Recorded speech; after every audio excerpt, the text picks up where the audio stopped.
Welcome to X6IM podcast, where we dive into the cutting edge ideas on decentralization, blockchain, and the new monetary systems. What is the price of Bitcoin right now? Ankit sat down with Dmitry, founder of Quex, to understand their technology and why Kaspa builders are choosing Quex over traditional oracles. In the world of Web3, where trust and off-chain data can make or break decentralized finance. Traditional oracles provide price feeds. They have their own algorithm, how they take this data, how they aggregate it. In most cases, it's a black box for the final user. You don't know how exactly the data was collected, aggregated. Quex uses trusted execution environments, hardware-level protections without relying on fallible intermediaries. TEs is actually the same, but on CPU level. Manufacturer builds in a private key within the CPU.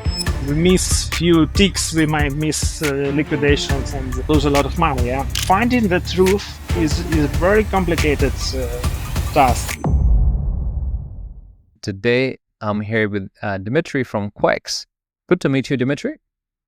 Yeah, hi everyone. Thank you for inviting me. Awesome. Dmitry, I wanted to have you over to discuss what you're building at Quex. For me, it's a next generation Oracle, but let me start by asking, how do you define Quex to someone who's new to it? Actually, we are focused on technologies. We don't have a concrete definition right now. So we are focused on TE, trusted execution environment technology. We bring verifiable computations on chain. So technically, we execute programs off chain, provide proofs of result correctness, and verify these proofs on chain in smart contracts. And yeah, you're correct. We utilize it right now for data oracles. It's live and public, but we're not limited with that. Right. So you're extending beyond just the Oracle service. We call it computational oracles. It's still Oracle, actually. We provide evidence of some program inference. So we are going What do you beyond say? that. Computational oracles. Yes, computational oracle. So there is data oracles for data and computational oracles for computations. I see. Yeah. Because I thought, all the traditional oracles are data oracles, but you're calling yourselves more of a computational oracle. I see. Could you define what is the difference between data oracles and computational oracles, given we've already discussing this topic? Yeah, sure. Data oracle is providing you data from some sources with some proofs of the data correctness. So traditional oracles provide price feeds. They have their own algorithm, how they take this data, how they aggregate it, and the final result, you have price feed of Bitcoin right now. Yeah, but actually, it's a long process. In most cases, it's a black box for the final user. You don't know how exactly the data was collected, aggregated.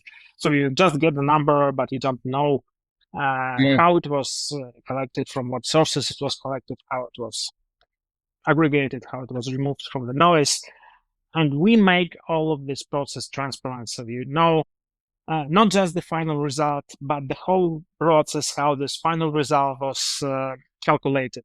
Yeah, so we make requests all over the web, get some original raw data, we eliminate unnecessary pieces, we reduce noise, we provide computations on top of it, get the final result, and get the proof of the whole computation, the whole chain, all requests and the response on chain. That's why we call it a computational oracles. Yeah.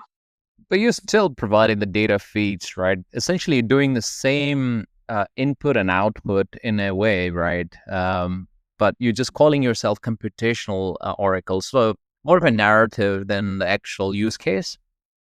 Well, actually, in a lot of cases, you don't need the original data. It might be just the computations. And we actually integrated already some sort of verifiable nodes. We're already running the full nodes within our environment, and thus we can prove, for example, the process, how the node create blocks from transactions. Yeah, in most cases, it's it's again a black box.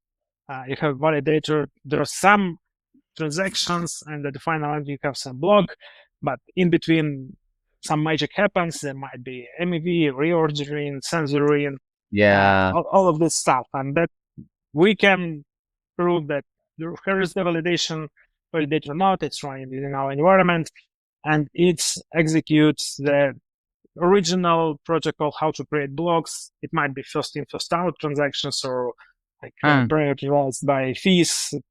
The rest depend on your needs. Yeah, the rest depend on your needs. But yeah, in practice, we don't make requests. We just prove the process how creating blocks from transactions. That's another application of our technology. Yeah. I see. I've had a session with Elliot, who's working with Jonathan at Kaspa, and we have had a session on Oracle. So I'll put up a link here for anyone who wants to watch that episode and just get to know Oracle's, who's people who are brand new to it. But just I guess carrying on our discussion, right? Some of our listeners or watchers might have heard of Quex.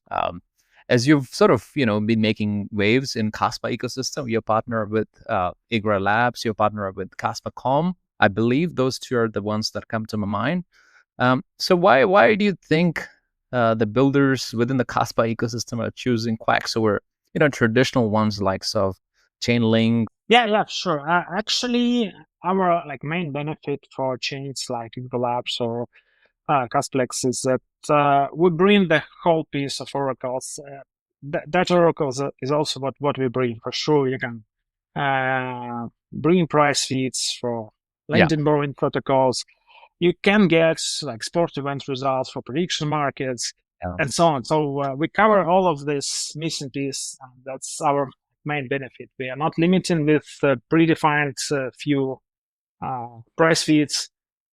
We allow you to make any requests all over the web, remove noise, make computations on top of the request, and get this verified results on chain. That's why.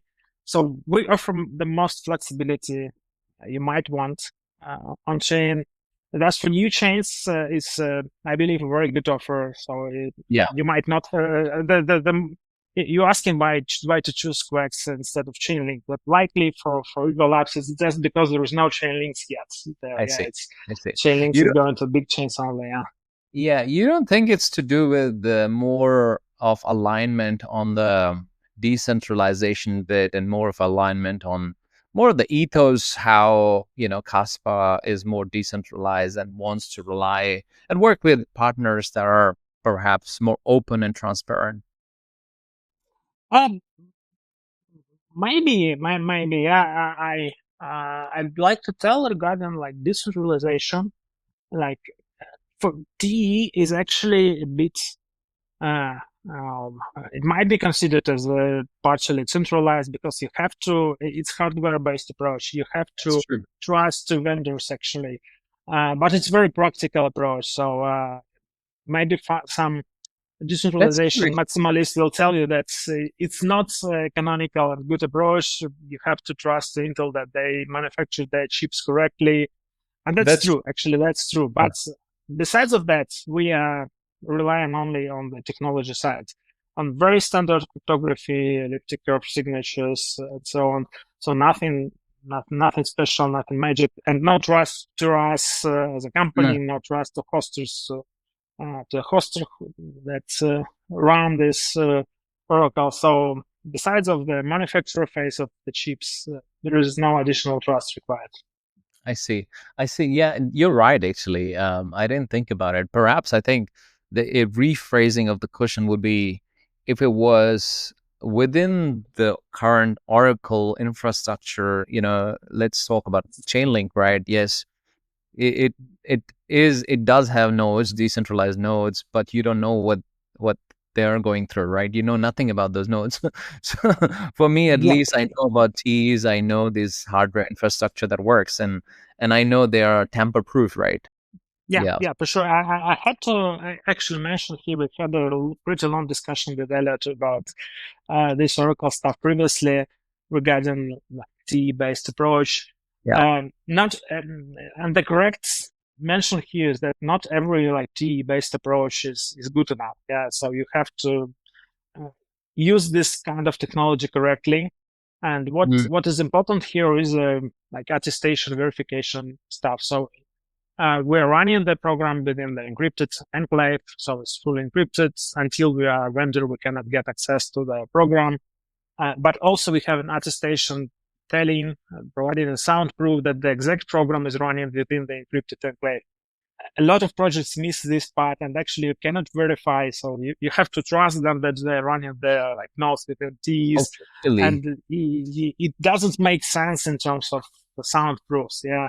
So we verify all of this part on chain, and with the verification, with the correct verification, you have enough evidence that we as a company and anyone else can change the data, change the results, sense or something. So yeah. Interesting, very interesting. I want to spend more time on the technology and how it works, and perhaps have a bit more lengthy discussion around the process. You fetch the data and you push it out to the blockchain. But I wanted to ask you this question, which is perhaps very contextual. Over the weekend we noticed one of the biggest liquidations in crypto history, right? That was crazy. I don't know if you were watching at that time. Yes. Over $20 billion within the crypto. That's recorded $20 billion. I think it could have been more. That's been wiped out. A lot of people jumped the gun, started to blame Binance for their oracles. What's your take on the whole situation that happened? Well, I think that until we have any kind of transparency, we'll always have blames to Binance and other centralized exchanges. For centralized exchanges, we'll never have this kind of transparency. I already saw some comments that likely size of liquidations are much, much higher on Binance. Yeah. Like it's not 12 billion, it's 100 billion It's or something huge. like that. I don't think it's $20 billion. I think we have I think it's huge. But so then that's actually why we have this transparency part. And I think this comment was from someone from Hyperliquid ecosystem telling that's like, at least we have all the liquidations on chain and you can verify the exact amount of liquidations that was made. It's still huge. It's still big. With the concrete liquidations, I think it's not that much we can do with oracles. Actually, in my opinion, like the most efficient way we can do is the centralized one, actually. Yeah, so if it's done correctly on Binance in a centralized manner, they trust to themselves, we can do nothing better. Yeah. If it's done incorrectly, for sure we can fix, but it's not a question about technology. It's not about TEs, zero knowledge proofs, or multi-party computations. Yeah, it's about how you use oracles. So yeah, with this huge liquidations, I see. I don't think we can fix like Binance liquidations with oracles. No. But we can fix transparency stuff. We can fix transparency stuff, sure, telling exactly people what exactly happening. If Binance wants this, they can actually create some proofs of proof of reserves, proof of liabilities, proof of liquidations, price movements, and so on. They just don't want to do this. Likely they make money on this, but yeah. I don't think they want to. But I think just sort of focus on the oracles here. Two different, I guess, sides to that debate, right? One side is saying that the oracle that Binance was using themselves was not fetching the data from outside because it was just relying on their own order book data. And then the second side is that's focused on more of the smaller centralized exchanges that were pulling the data from Binance. Yeah, I try to respond a little bit from far. Yeah, I actually had a very nice discussion a few months ago. Here I'm based in Cyprus. We have pretty known like University of Nicosia with master degrees in blockchain, and I gave a lecture there about oracles, and we got pretty nice discussion with students regarding how easy it is to get the price. So you might think that it's an easy question. What is the price of Bitcoin right now? No. You know it. You go to your app and you see the price. A lot of people will tell you, "I know the price. Here is my Bitcoin, like Binance app or CoinMarketCap." But actually, if you go to CoinMarketCap right now, with no huge volatility and so on, you'll see different prices on different exchanges, and they're liquid, they're good, they're fine, they're efficient, but prices are a little bit different. And we are talking right now about very liquid asset that is listed on a lot of exchanges. In most cases, besides of like green exchanges, arbitrage is pretty easily done, but it's still not that easy. If you need this level of to be precise, you need some time, and I'll actually always have some kind of choice whether you bring that very fast from a single source or you make some aggregation. But in this case, you get data from different sources, make aggregation, and it's slower, and you have this lag and delay that might also change a lot, if especially these times like we had a few days ago, huge volatilities. If we miss few ticks, we might miss liquidations and actually lose a lot of money. So if finding the truth is a very complicated task. I think you raise a very good question. What is the price of an asset? Who decides the price of an asset? Before we discuss Quex, I think I want to know this answer. In my opinion, the most important stuff is that we have a transparent rules of the game. You as an app developer might decide it as you wish. You might tell that the price, we consider that Binance is the only reliable exchange and we take price from it. You can see like how it's done in Hyperliquid, for example. They have whitelisted number of exchanges, weights of these exchanges that have Binance, OKX, Coinbase with weights 3 to 1, we aggregated. So that is the rule of the game. It might be incorrect. Maybe some exchange from this list will be hacked and the price will go up or down to a very large amount, but at least these rules of the game are known to everyone. And actually, when you make your bets for the price, you know these rules of the game. That's what I like this example in like Polymarket. I think they're pretty good in terms of finding the truth and what do we consider the proof. If we do not decide exactly what we see as the truth, what is the question, we might disagree with the result. We might resolve the result incorrectly. Maybe you remember like a year ago when Ethereum ETF was approved, there was a pretty big discussion in the community of Polymark whether it actually was approved or it wasn't approved. Part of it was approved, but it wasn't approved for trading, and they haven't decided at the beginning what they consider as being approved. So that's the issue. But if you decide the rules of the game, and if the rules are transparent, then at least we are on the same page. We agree that we rely for the price from this exchange or from this batch of exchanges with this algorithm of computing price from all of them. And there is no dispute about it. I see. So the short answer for you would be if rules of the game are disclosed to everyone. So if everyone knows the price is composed this way, then this is the price. Okay. Right. Yeah, I think it's very interesting because even if you think about the exchanges, right? Exchanges themselves don't have the price. It's the market maker that's providing the price, right? In a way, so even if Hyperliquid is pulling the price from Binance and other exchanges and doing some weighted composition, they are not pulling, they don't know what's happening with the market makers. Well, yes, but I'm not sure that is that important actually, because it's a combination of different market makers. They have some their own kitchen under the hoods. They Yes, play against each other. They play against the crowd.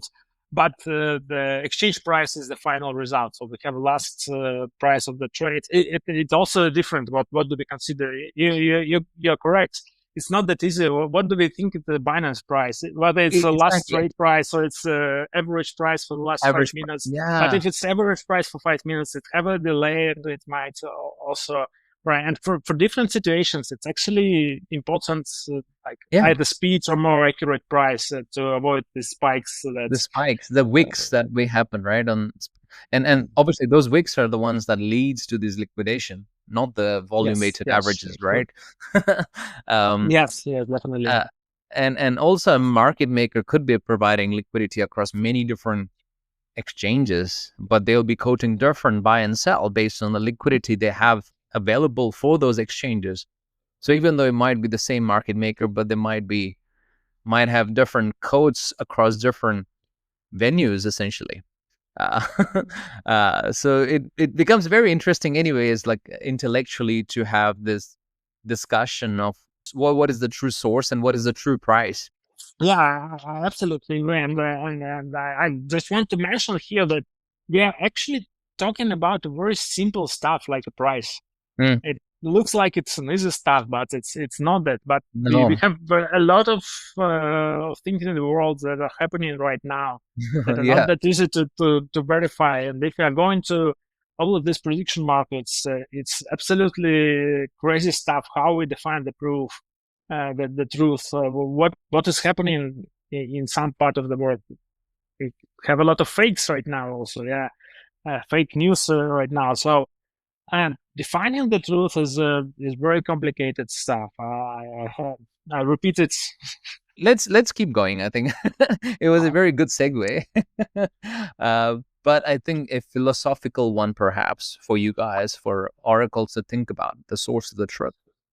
Um, just coming back to, I guess, Quack's core technology. So I wanted to, I guess, you to quickly explain, why you started Quacks and what led to that start. Like, what's your background and how you got here in first place? That's a long story for sure, for me personally and for the company. Also, so I'm originally, a technical guy, PhD in physics. I was involved in crypto already 10 years ago. I have a pretty long journey here. Step by step, making research, writing programs. I was originally part of R&D team at IHK that are now known as Cardano developers. I was one of the first employees there. Later on, we made a spin-off. I was a founder of Ergo platform, layer one protocol. I was running my own market maker, so I have some experience in market Okay, making and interesting.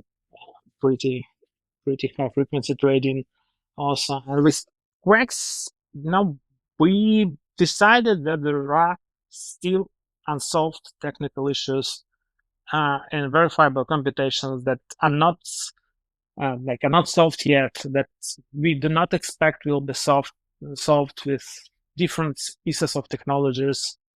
That's why we've chosen this technology. We've chosen actually originally we started with not with the Oracle case. We started with the verifiable AI inference, trying to uh, provide sound proofs of AI execution.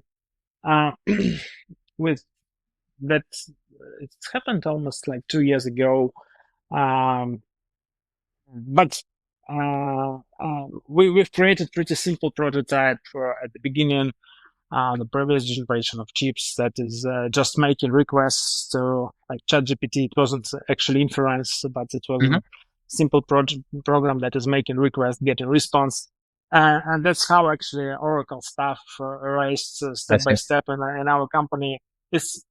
Being honest, it's simpler case. It's It's not a huge computation. It's not computation heavy. It doesn't require GPUs and so on. So you just make request, get response, and create a proof of request response pair. Then we apply it post-processing computation on top of the data, because you don't need the whole response on chain. It's very unlikely you would like to have the whole like JSON and want to respond and want to extract some kind of data within smart contracts. It's expensive. It's not efficient. It's just you cannot use it. It's not practical enough. So yeah, we started with the Oracle case step by step. Right. We improved our like technology attached to hard drives, attached verification and browser, what the exact program is running within the enclave, because actually this piece was missed by everyone just, I think, this April or maybe March. In March, I think, in March we released a library that allows you to reproduce measurements of TDX. It's available in browser or verify.quex.tech. You can check it right now if you wish. Actually, it's a very, very simple stuff. When I told you that you have an attestation that tells you that I told a simple case. It tells you which program is running within an enclave. Actually, it's a signed hash of the whole, like. What's a signed hash of the whole? Hash of the whole memory that is running within the enclave. And that's why you need a reproducible build. If you have some program, you need to reproduce how exactly the memory will be allocated within the within the enclave, and that's not an easy task. Yeah, to reproduce the whole memory allocation within the browser, you don't have the exact hardware. It might be different. So this piece was actually missed by everyone before us. There were some prototypes for sure. But because TEE based Oracle's been around for some time, right? Quex is not the first one on TEE. I think we might be the first one, actually, TEE based Oracle, at least productions. Now a few of them arise. I think that there were quite a lot of attempts to write TEE based whatever you want within the last decade. The truth is that, like, just 5 years ago, the technology evolved to be able to verify what's happening inside within smart contracts. Before that, you had to like send attestation to Intel servers, and they will tell you whether it's correct or not. But you don't. I like that. I see. And they had their own cryptography with pretty documented backdoors for themselves to manipulate whatever they want, and that's making it useless for our use cases. And like 2 years ago, I think even less, like 1.5 years ago, a new generation of chips appeared on the market, allowing you to operate with the TEEs on a virtual machine level pretty easily. So it became much more practical. Originally, it was designed to store in your secrets, so more you might consider it more as a secret storage. After that, you might consider it as secure computations, virtual machines. That's why just within like 1.5, maybe 2 years, that the technology evolved from the first prototypes. Like a year ago, companies building in TEE space were asking for us, how did you find new chips? Where can we find them? Now it's more or less available. Yeah. So Dmitry, I think you touched upon such an important point. TEEs. I thought it would be great for you to actually explain perhaps a little bit of history of TEEs and what they are, and why you specifically chose to build an Oracle and not just replicate perhaps a chain link type model. Yeah, for sure. So let's start with the TEEs question. A bit of history. I think it exists for about 10 years right now. The space job for for those who are not familiar with TEs, I think a good analogy is like hardware wallets, but for computations. A lot of us knows about like Resolve Ledger and other hardware wallets that are storing your secrets, claiming at least that they never, it's not possible to extract these secrets even if you have physical access to hardware wallets. Yeah, and TEs is actually the same, but on CPU level. So during the manufacture phase, manufacturer builds in a private key within the CPU, at least claiming that they're not having any kind of copies of it. You cannot get access to it. Thus, the only copy of this private key is stored within this enclave. And you have an API allowing you to create encrypted, and it's called enclaves, like encrypted piece of memory, drive, communication with derivatives from this private key. So if you don't know this private key, what's happening inside is a black box because no one knows this private key, but it's possible to do computations on top of that. It's super efficient because it's just very, very standard cryptography. You have your key, nothing, no magic, as I told at the beginning. And yeah, there is a bit separate part called attestation, corresponding public keys assigned with with the chain of certificates going back to Intel root certificates, so we know that this program is running on an enclave created by on a concrete model. Actually, the concrete model of Intel chips that is creating this enclave. You are pretty sure that your program is protected. The rest depends on what you need. Originally it was designed for confidential computing processing of personal data and regulatory compliant. It's been around. It's been around since 90s, right? Like it was used early days in Nokia phones. So TE is not a new technology as such. It's actually here for some time. But again, defending it all depends on what you are looking for. Some kind of privacy features. It was more or less usable for storing passwords. It was usable for 10 years to making verifiable computation. It's more or less useful for the last 2 years. It's pretty fresh one stuff. For the last 2 years, it's quite convenient to work with it on a virtualization level, so you can just deploy your virtual machine to this enclave and it's running there.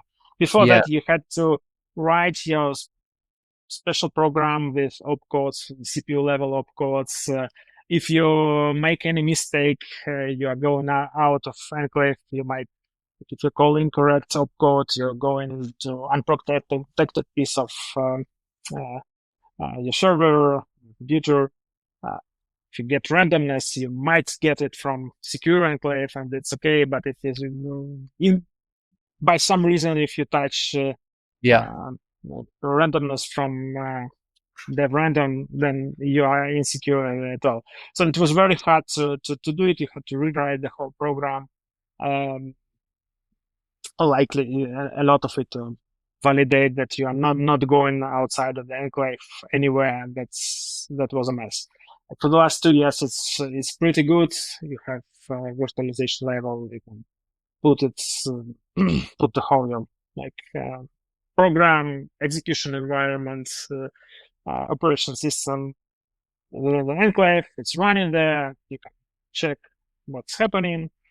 You can provide soundproof attestation. That's why, I think became much more popular within the last 2 years because it became much easier to work with that stuff. Right.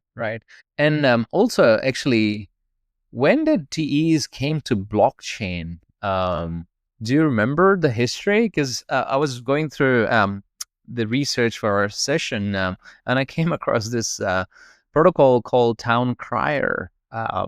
That was first protocol actually that brought the TEEs to crypto, to blockchain, town crier. I don't know if you've heard of that. When was it? I don't remember the name. This is 2016. I think I even was there when they presented the protocol. At least I feel that was the time I was pretty active on research conferences. At least I remember on financial cryptography conference. It's like a research conference, peer-reviewed one. There was the first protocol, but at that time there were a lot of disclosures like. If T technology will be good enough, then we can create very fast protocol.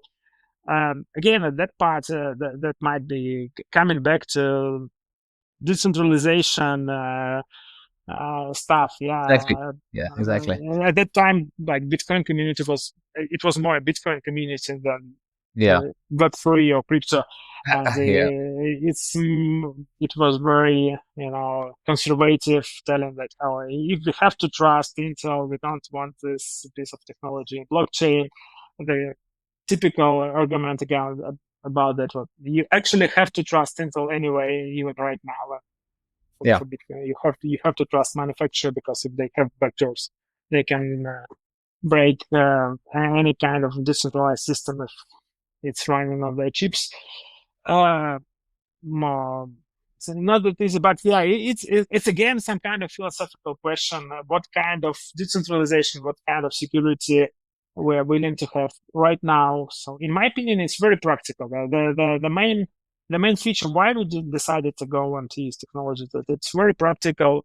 It allows you to run pretty complicated stuff in a simple way with good way of security, and that's why I think it's still some kind of compromise, but there is no complete security. There is always price of attack, and that might break the system. So once you decided that this is the technology you're going to use for the data oracle, which has become computational oracle now, what were the challenges that we were trying to solve within the oracle? You must have seen some challenges you thought, okay, we can do better, right? Because oracles have, few known issues as they stand today. Well, the main issue we actually decided to focus on is the variety of data we can provide.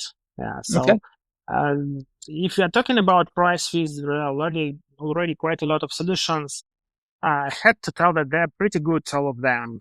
Yeah, I was talking mostly from the oracle, the known oracle problem, right? Which is the centralization problem, the manipulation problem that exists today, and sort of I categorize in 4 different buckets. And perhaps you can tell me if it's the right bucket or not, right?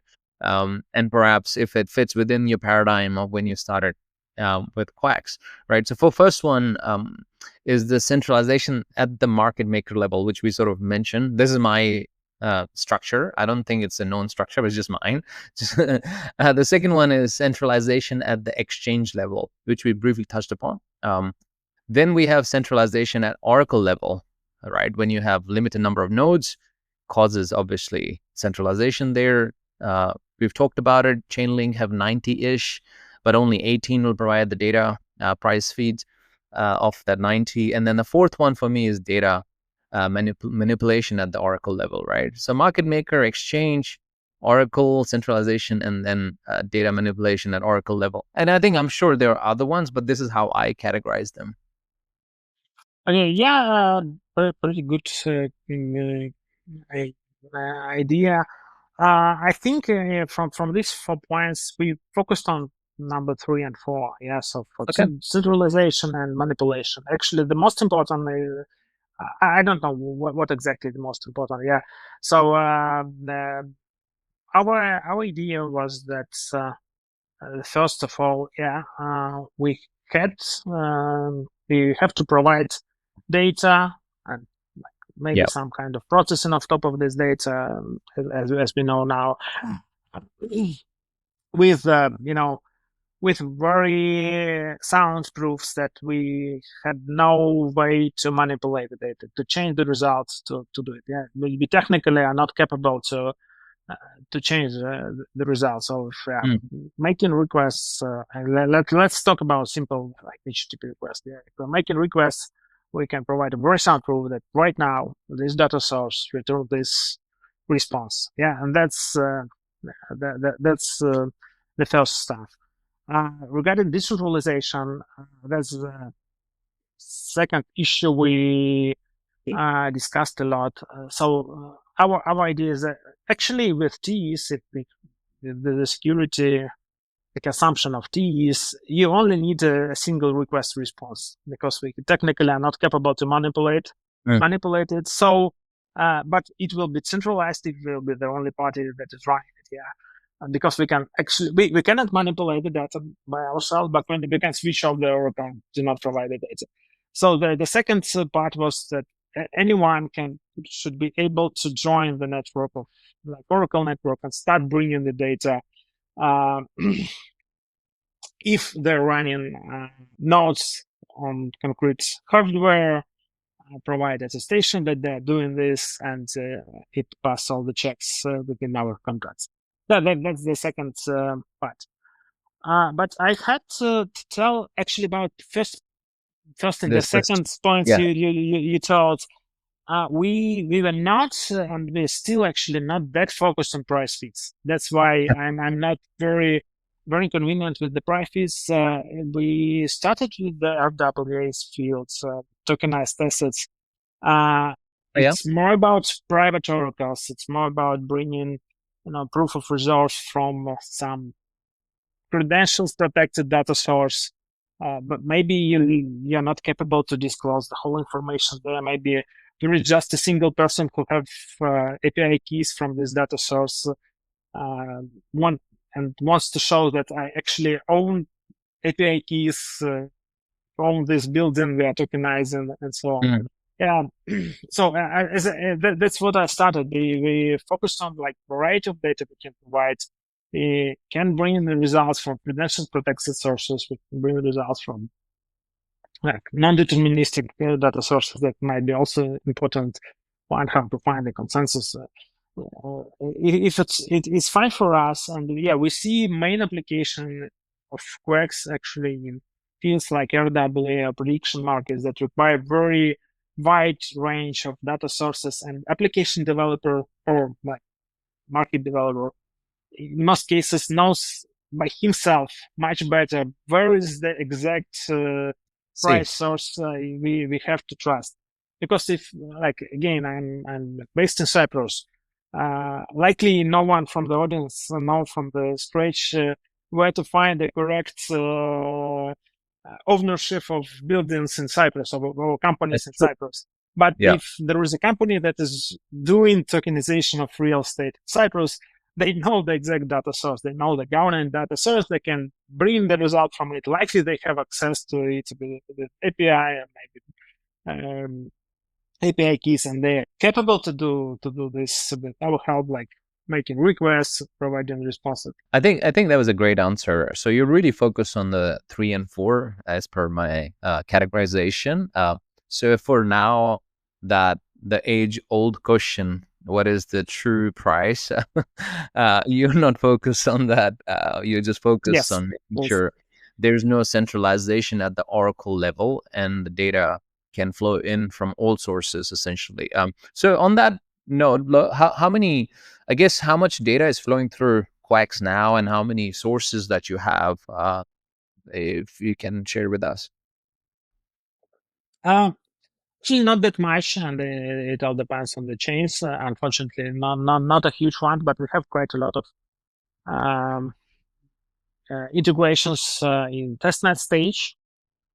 But yeah, that was one of our like insights during this year, that actually integration process usually takes a lot of time for new oracles. So we are now integrating projects. We first contacted like 1 year ago. They're finally live, and actually they all rely on.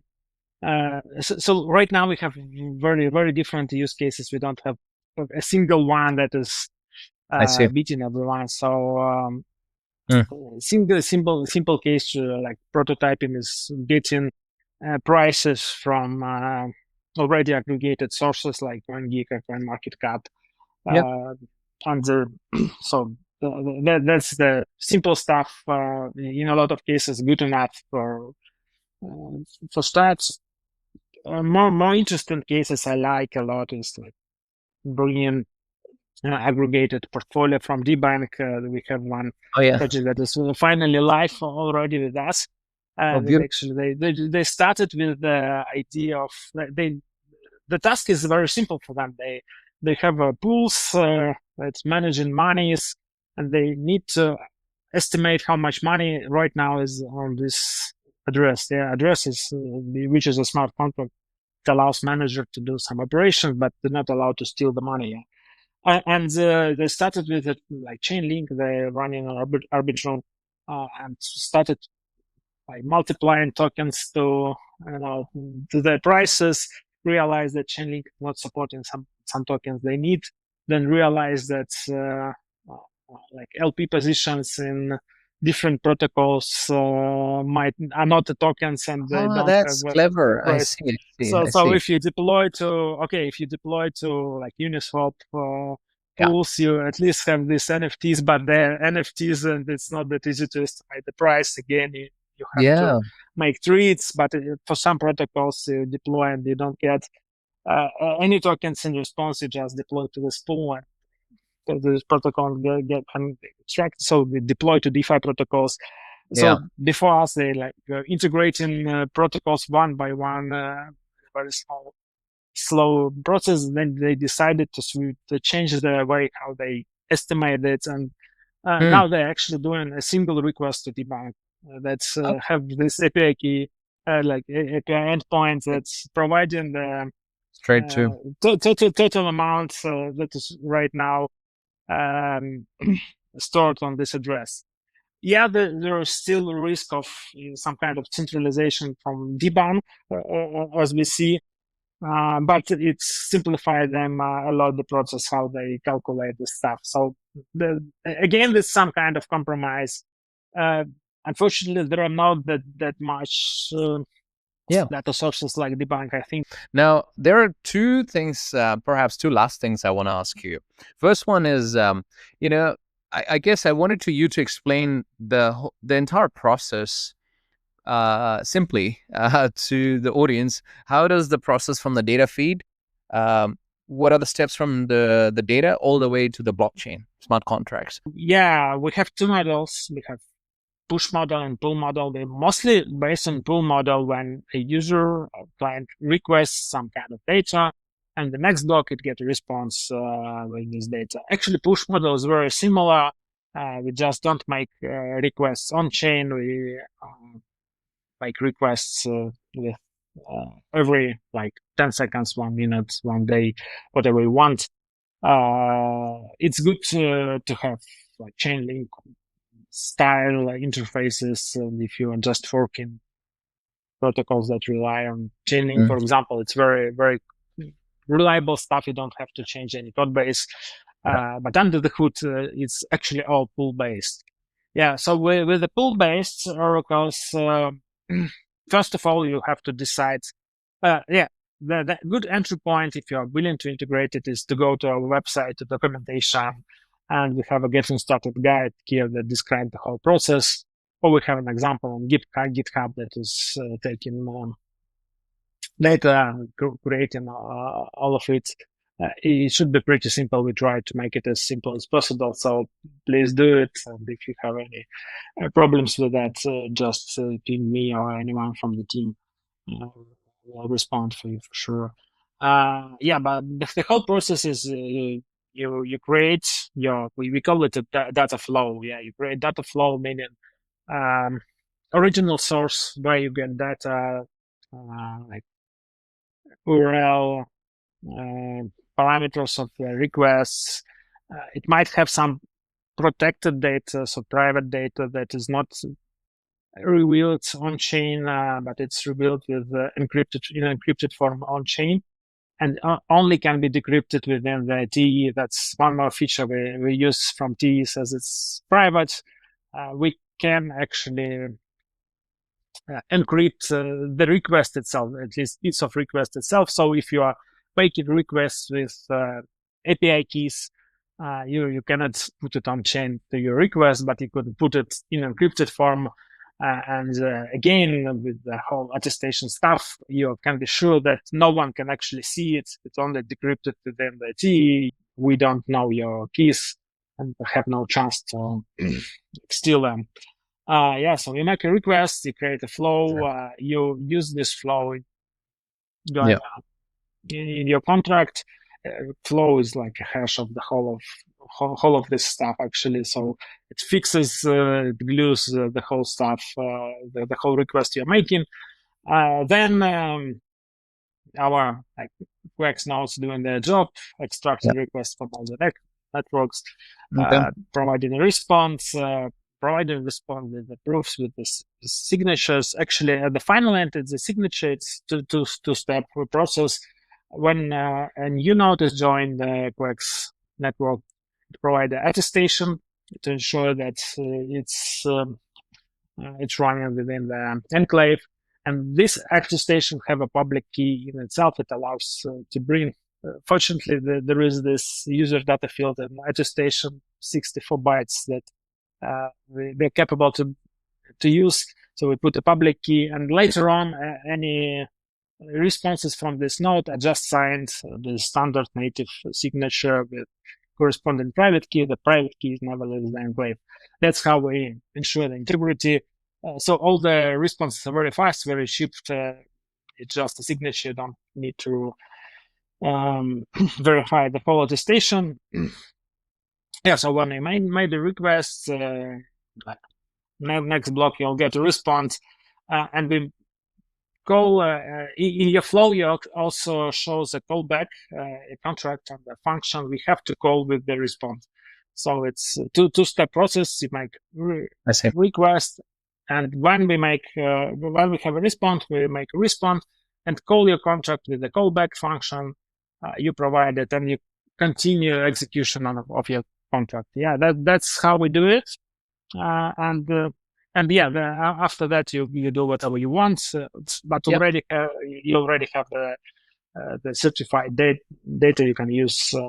So let me then ask you this last wrap-up question, and this is a fun one and hypothetical one. Given the situation over the weekend, over Friday, right? We were talking earlier. If Binance were to implement Quex, do you think that would have eliminated or reduced the unfortunate mass liquidation that happened on Friday? I think if they wish to eliminate these risks, they can do a lot of stuff. The problem with centralized exchanges is always that there is no reason for them to eliminate these risks because they make money. Liquidations also. So for sure, they can at least provide some kind of transparency to the community that they liquidated everyone as they should be. They rely on concrete price feeds, and they have no technical ways to manipulate the internals of their data. Right now, it's still a black box, and the community think that they manipulate the inside. I think we have this right until they provide a proof that they are not doing any manipulations. We are capable to tell that they are doing it incorrectly. So in a way, yes. The short answer is yes. If they would have implemented. Yes. Actually, the short answer is yes. It's not that complicated.